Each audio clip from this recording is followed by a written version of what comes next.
vocês vão entender um pouquinho, dentro de uma linha de tempo, uma determinada escolha que a gente vai fazer para tratar sobre avaliação externa, porque existem várias avaliações, né, que acontecem dentro desse âmbito que a gente chama externo.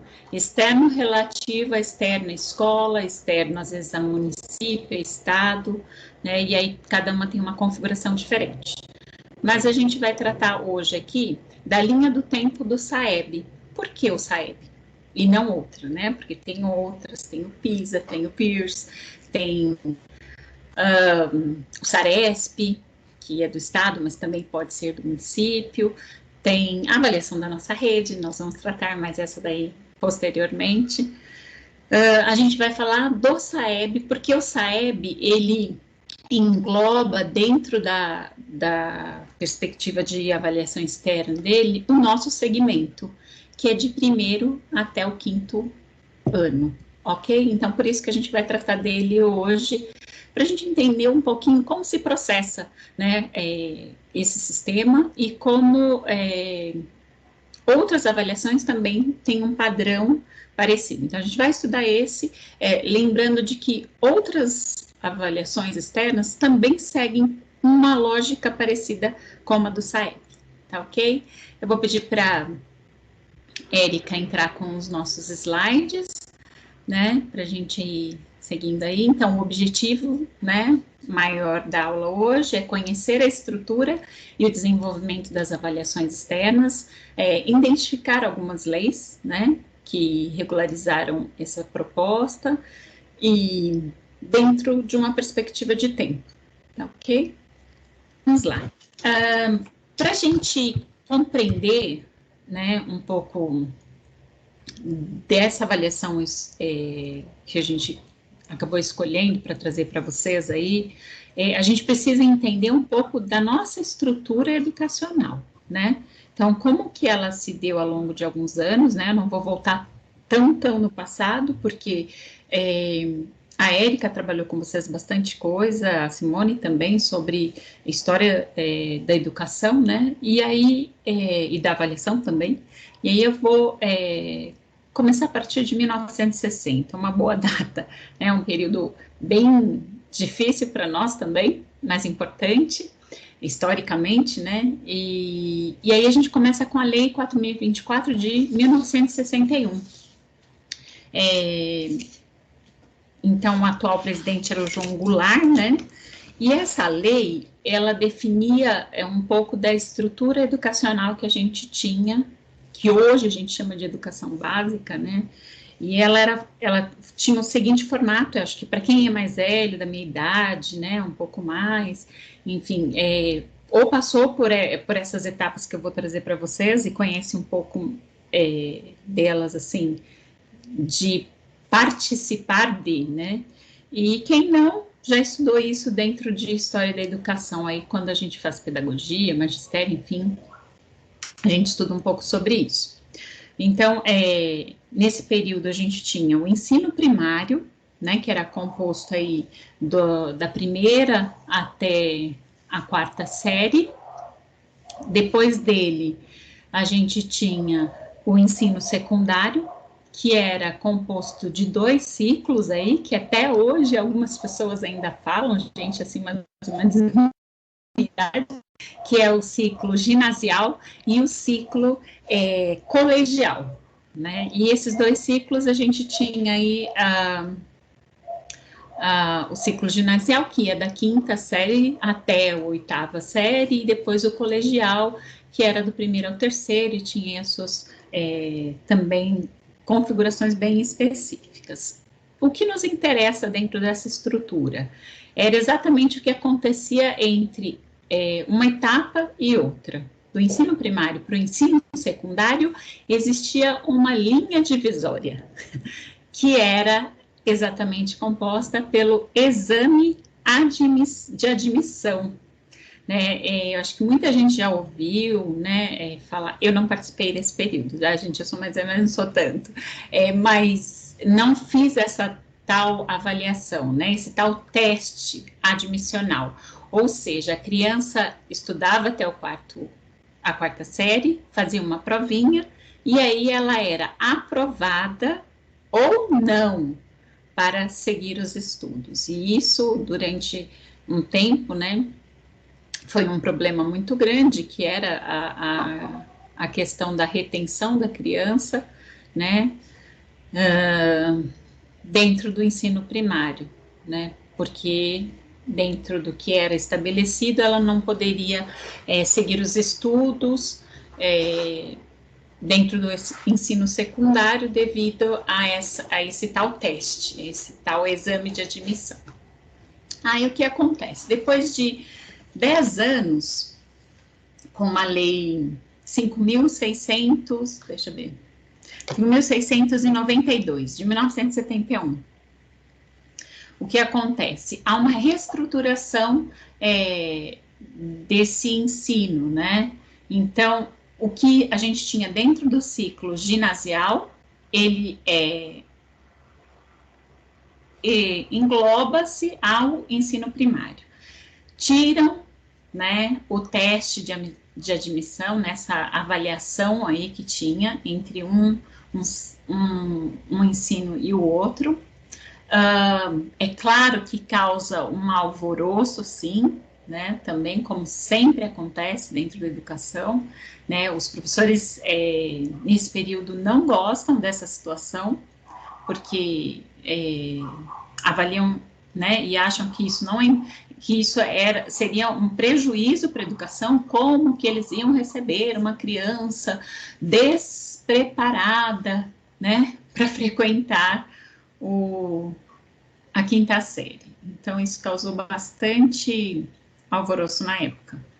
E, além disso, passa-se a nomenclatura de primeiro grau, né? E o ciclo colegial fica sendo o ciclo com a nomenclatura de segundo grau, que hoje a gente ainda chama de colegial, alguns outros de ensino médio, mas ele nesse período passa a ser estabelecido como segundo grau. E muitos, né, de nós, eu pelo menos estudei em escola que era assim, escola estadual de primeiro e segundo grau, tal. Que é dentro desse período de 1971 até 1996, quando a gente tem a promulgação da LDB. Não que essa lei aí de 1971 tenha de todo um malefício, mas ela tem aí uma tentativa de ser LDB, mas fracassa, né? E aí a gente só tem isso aí muitos anos depois, em 1996. E aí reformula-se novamente, né? Não só com nomes, mas com uma estrutura diferente, o ensino no Brasil, né? Então, a gente tem o primeiro grau, que é chamado de ensino fundamental, o segundo grau, que passa a ser chamado de ensino médio, e a gente tem o mais valioso, que é a inclusão, né, da educação infantil, também aí nessa lei, trazendo para a gente a pré-escola e a creche, né? E estabelecido posteriormente como educação básica a partir da pré-escola. Isso é um ganho sem tamanho para nossa, né, pensando em toda a história da estrutura da nossa educação, isso foi fantástico, e depois, né, anos depois também, houve a inclusão de um ano, né, dentro desse ensino fundamental. A gente entende que também essa inclusão não é só uma questão de aumento, né, mas é uma questão política também, né? A gente tem, eu acho que trouxeram isso em uma outra formação, né? Que a gente tem que entender a questão política, que não é uma questão política partidária, mas política voltada a transformações, né? E a melhorias dentro de uma determinada esfera, no nosso caso, a educação. Então, só para a gente, isso é uma pincelada bem superficial de como é essa nossa estrutura dentro aí desses últimos 40 anos do século passado e até chegar nesse momento que nós estamos hoje, que não tem tanta mudança aí estrutural. Então, isso é o que a gente tem de estrutura. Aí a gente escolheu o SAEB, né? Por que o SAEB? O SAEB, na verdade, já existia antes da data que a gente começa aí a tratar com vocês, que é de 1990.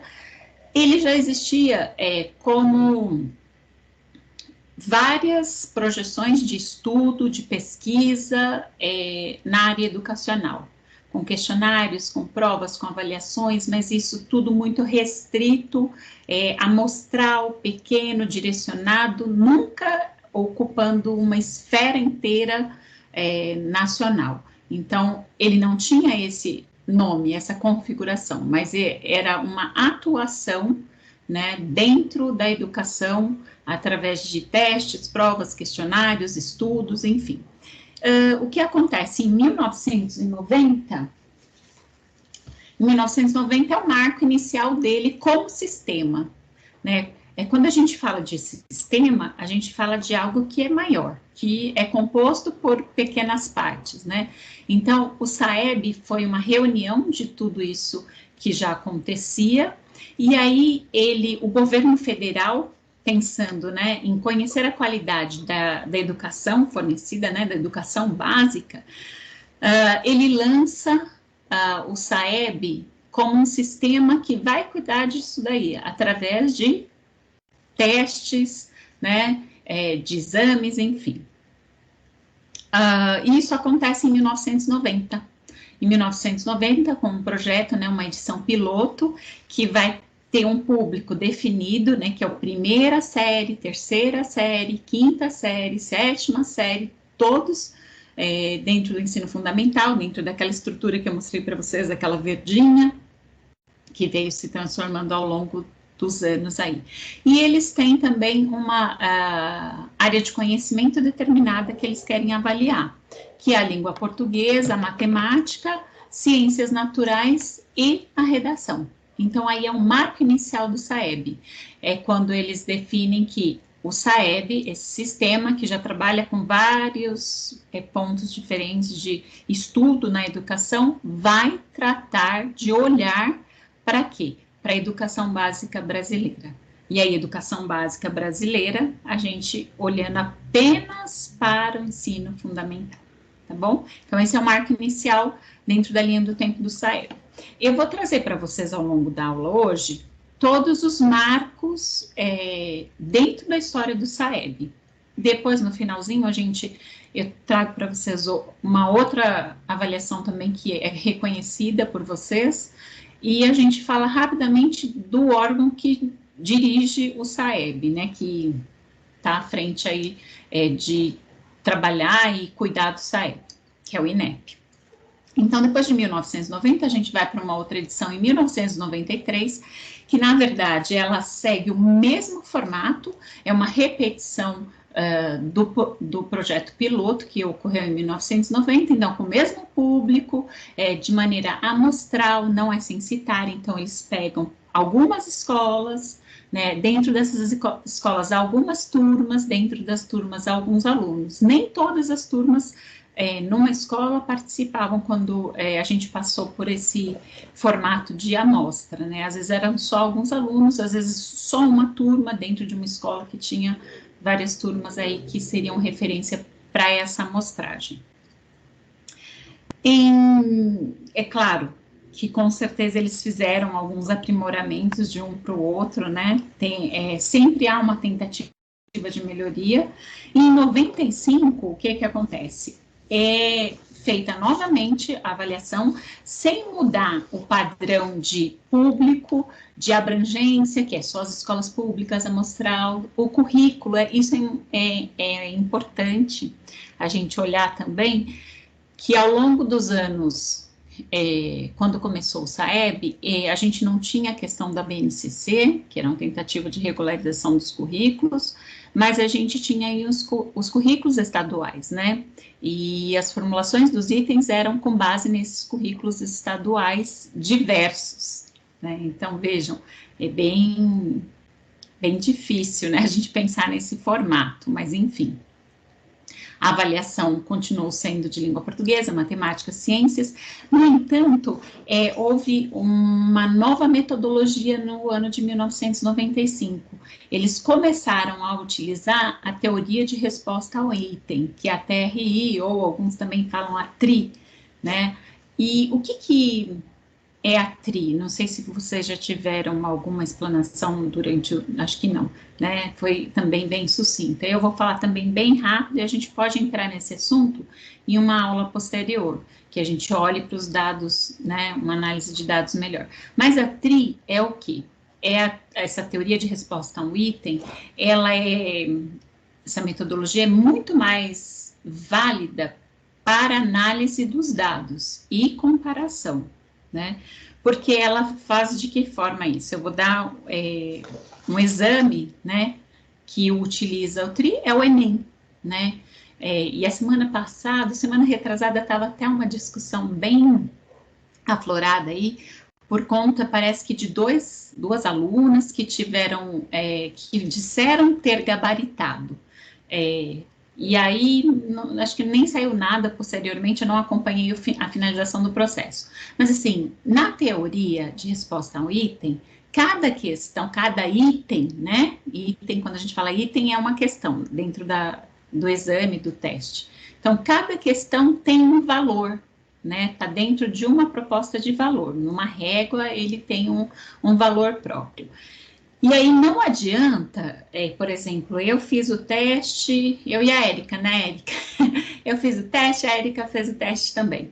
Eu acertei 20, a Érica também acertou 20. Só que as 20 que eu acertei, elas estão numa classificação numérica mais baixa, porque elas estão dentro de uma outra categoria. Então, tem lá uma divisão de níveis de aprofundamento. Então, eu acertei aquelas que são mais básicas. A Érica acertou as básicas, as medianas. E teve uma outra colega que acertou as medianas, as básicas e algumas de nível de maior aprofundamento, mas foram 20 também. Quem vai ter mais pontuação? Né? Então, porque está cada uma dentro de uma régua. Então, existe diferentes pontuações, mesmo para o aluno que acertou a mesma quantidade de questões. Então, a TRI faz esse jogo. E por que faz isso? Porque ela analisa a questão e o aprofundamento. Diferente, por exemplo, dos vestibulares. Então, no vestibular como a FUVEST, é a teoria clássica, né, que é aplicada. Então, você tem lá 100 questões, você acertou 90, são 90 que você tem, a outra acertou 90, 90 também, e acabou, né? E aí sai a nota de corte, para tal área a nota é 80, é 30, é 60, é 120, é 100, que eu acho que é 100 o número de itens que tem na FUVEST, enfim. E aí você tem uma nota de corte que te coloca para uma segunda fase. Isso é a teoria clássica, então a nota é a mesma, dependendo do número de questões acertadas. Na TRI, não adianta, você pode ter acertado o mesmo número de questões, mas a sua classificação pode ser diferente, dentro de um nível de aprofundamento. Então, o Enem trabalha com isso. E aí, essas duas pessoas não poderiam ter gabaritado, porque gabaritar é acertar tudo, e ter notas diferentes. Impossível, né? Se elas tivessem acertado ou errado pelo menos uma, cada uma, poderia sim ter uma nota diferente, mas elas acertando tudo, a nota seria igual. Então, essa era a grande questão da semana passada, em que o Enem tinha que ter dado uma resposta aí, não sei se deu, né, oficial. Mas, enfim, voltando às nossas questões. Nesse período, em 1995, é aplicada essa nova metodologia, que tem um olhar, né, para o resultado, né, e para a comparabilidade das provas posteriores. Em 1997, outra grande alteração acontece, que é a formulação dos itens a partir das matrizes de referência. Então, o que são as matrizes de referência? Né? São documentos que, a partir de alguns estudos, de currículos, como a gente ainda não tinha BNCC, a gente está falando de currículos, né? da federação inteira, aí, de diversos estados, alguns municípios. Então, se estudavam os currículos, a partir desses currículos se elencavam aí as competências, né, e essas competências, conteúdo, né, currículo, competências, se transformavam em descritores. Descritores são aquelas aprendizagens que eram verificadas, né, que eram tidas e são tidas como aquelas possíveis de se mensurar também, né, não dá para elencar descritor que a gente não consiga mensurar dentro de um item. Isso é um outro assunto também, acho que a Érica também já tratou um pouco com vocês. Então, esse momento, em 97, é criadas as matrizes de referência do SAEB para o 5º ano, né, 4ª série, 5ª série, para o 3º ano do ensino médio. E em 97 também, que ela é ampliada e passa a contemplar, né, as 3ª séries do ensino médio, que até então não eram observadas.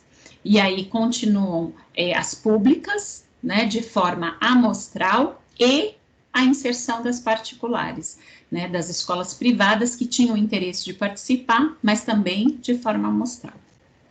Então, são essas duas grandes mudanças em 1997. Em 1999, a gente tem o quê?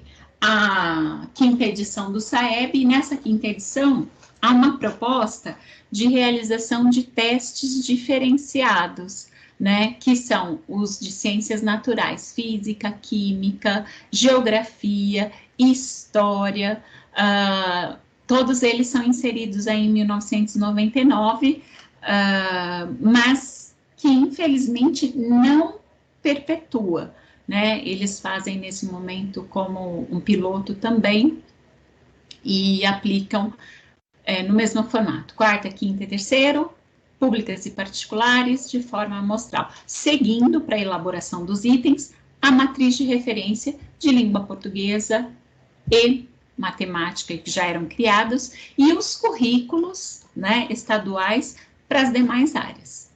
Pode passar. No ano de 2001, né, configura-se, então, aquilo que a gente, né, eu estou na escola há menos tempo, aí só 16 anos, então começa essa configuração que a gente tem, ou tinha até então, que é de língua portuguesa e matemática. Em 2001, a grande mudança, né, é essa. Então, continua o público de abrangência o mesmo, o público-alvo é o mesmo, a abrangência também, públicas e particulares, enfim, utilizando os currículos e as matrizes. Em 2003, quando ocorre o 7º SAEB, ele se mantém com o mesmo formato do de 2001.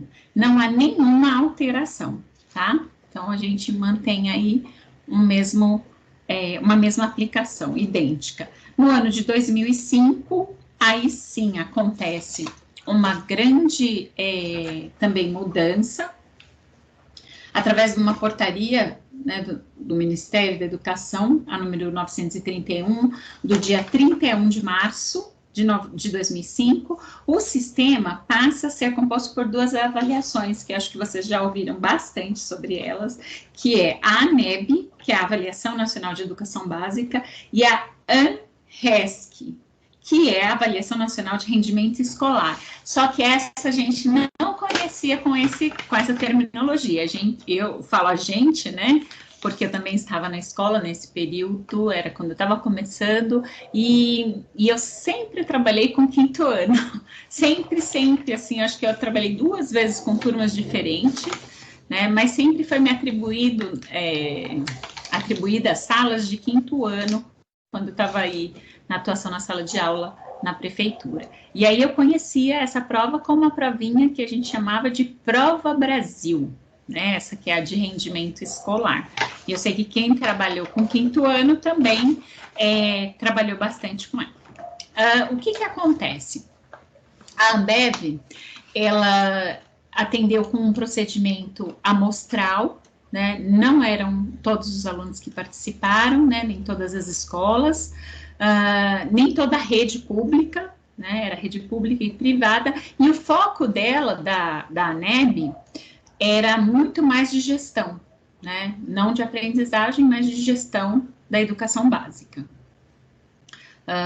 E já a ANRESC, que é a Prova Brasil, ela já era diferente em duas questões. Primeiro, a questão que ela não era amostral, ela é censitária, acontecia para todos da rede pública, né, desde que a escola tivesse quarta série, quinto ano, ela ocorria. E tivesse a composição aí de 30 alunos por turma. Ou os anos finais, que era de oitava série, nono ano. Então, isso é a principal diferença, né, entre uma e outra. O público, então, continua sendo aí quartas e quintas, né, e a terceira série do ensino do médio. Uma coisa importante da gente lembrar aí é essa questão do público e particular. Não sei se vocês estão acompanhando essa minha fala, né? A escola pública, ela sempre teve e terá, né? E eu acho que isso é muito importante quando a gente, até nessa situação hoje que a gente está passando, às vezes a gente, mas por que a particular voltou e a prefeitura não voltou, né? Tem uma discussão muito, muito forte aí, a gente sempre pensa de um lado, né? Há uma comparabilidade entre essas estruturas e é nela que se pressupõe as grandes diferenças, né? As grandes diferenças e a falta de equidade, né? Então, isso aborda um tema que é muito importante, né? Quando a gente olha para essa questão que a gente está trazendo aí, pública e privada, né? A particular, enfim, é bom a gente deixar isso sempre no nosso radar. Por que a gente está falando de uma coisa que não diz respeito àquilo que é a nossa atuação, né? A gente atua na escola pública, ok, né? Eu sou da escola pública, sempre estudei na escola pública e valorizo, sim, o ensino na escola pública, mas a gente tem que ter no nosso radar esse movimento, né? O que acontece ali e o que acontece aqui. Porque eu quero copiar? Não. Não quero copiar o que acontece lá aqui, porque são realidades bem diferentes, né? Mas eu tenho que, de certa forma, não sei como, né? A gente que está dentro da sala de aula, a gente faz de um todo para que isso aconteça. Eu sei que, como professor, né, você tenta garantir isso, mas a gente tem que ter isso no nosso radar. Existe uma comparabilidade para um fim, que é a questão da equidade, né? Então, isso tem que ficar sempre marcado. A gente está numa construção de um documento e que, para a gente, isso é muito valioso, né? E essa fala, ela tem que estar presente na nossa bagagem diariamente. O que eu quero garantir para o meu aluno, né? O que eu quero é que ele conquiste. O que eu quero trabalhar e ver ele desenvolver. O que é isso? Né? Isso vai estar no respaldo que a gente tem no nosso currículo, né? A gente tem um currículo que foi reformulado a partir da BNCC, que já existia, né? E teve as suas adequações aí, com o foco de quê?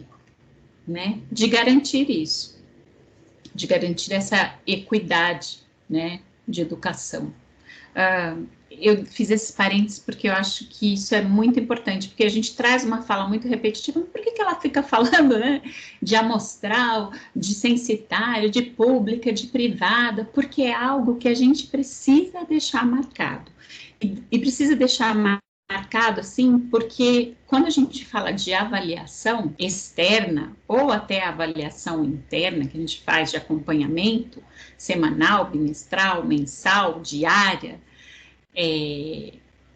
isso tem que ter um objetivo, né? E um objetivo, pequenos objetivos, e um objetivo maior, né? Qual é o objetivo maior de uma avaliação? Por que eu faço avaliação para comparar, porque a gente sempre compara, né? Mesmo dentro da sala de aula, ele diz, isso daqui ele fez nessa, mas olha, ela não conseguiu fazer porque eu aumentei um grau de dificuldade, porque a gente começou a trabalhar com tal coisa e ele não conseguiu resolver essa situação, mas nessa ele conseguiu. E aí eu comparo para ver onde está a falha no processo ou onde está o local que eu preciso tratar. E quando a gente fala de externo, a gente também olha para isso, né? E qual é o objetivo? Tem um objetivo, né? E a gente vai definindo essas coisas ao longo das aulas, tá? Mais uma questão de provocação, né? E eu estava conversando bastante com as meninas antes da gente começar, eu participo de uma aula muito interessante também, que fala de avaliações externas na universidade, e o professor, ele é um cara que nos provoca, né? E a gente constrói, desconstrói, constrói, desconstrói, e isso é o mais bonito dentro da educação, né? Dentro daquilo que a gente faz do nosso trabalho como educadoras, né? Que somos. Esse processo, né? De construir, desconstruir, construir outra coisa, isso é magnífico. Mas voltando lá.